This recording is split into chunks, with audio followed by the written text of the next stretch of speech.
प्रतिलेखन संख्या 8। Ready start.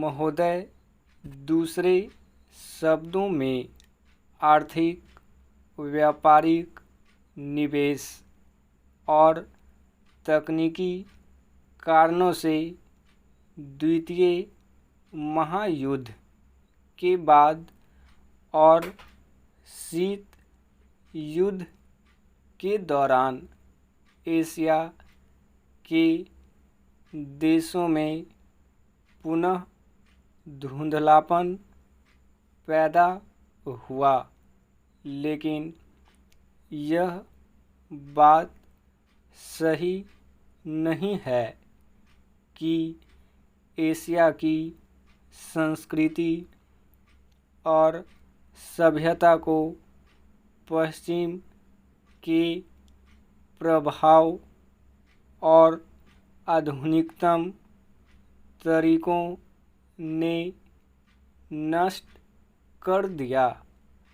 हाँ, एक धक्का जरूर दिया, पर समय समय पर एशिया का यह रूप, एशिया की यह सभ्यता और संस्कृति बलशाली तरीके से उदीयमान होती दिखाई देती है।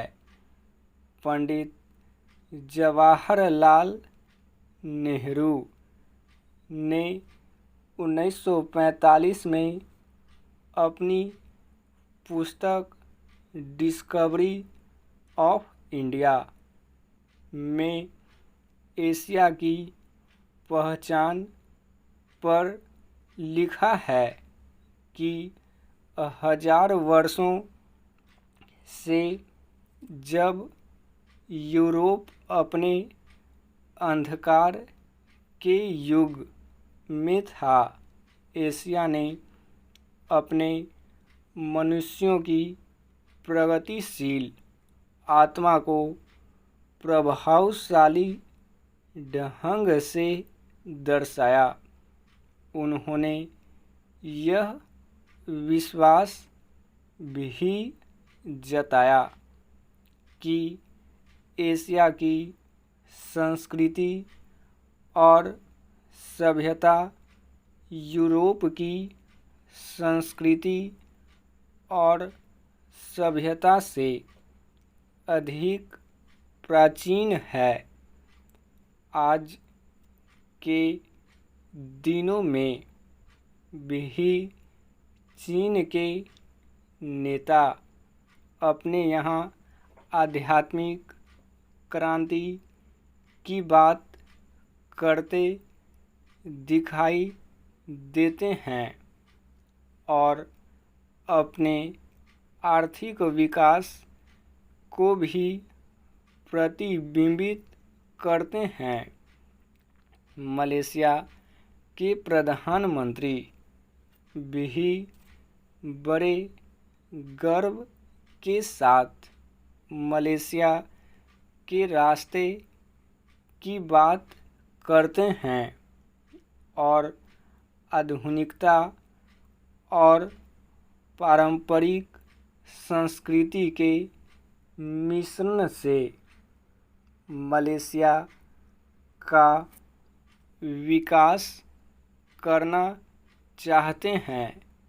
भारत के प्रधानमंत्री भी मध्य मार्ग की बात करते हैं, जिसको वे भारत का पारंपरिक विचार कहा करते हैं।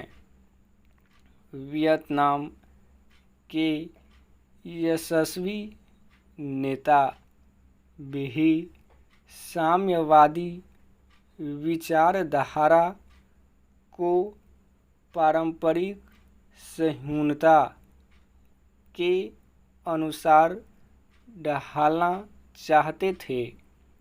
एशिया के इन सब नेताओं की समय समय पर की गई घोषणाओं का वर्तमान संदर्भों में पूरा अर्थ लिया जाना चाहिए, जो एशिया की पहचान को नए सिरे से बनाने में सहायक सिद्ध हो रहा है।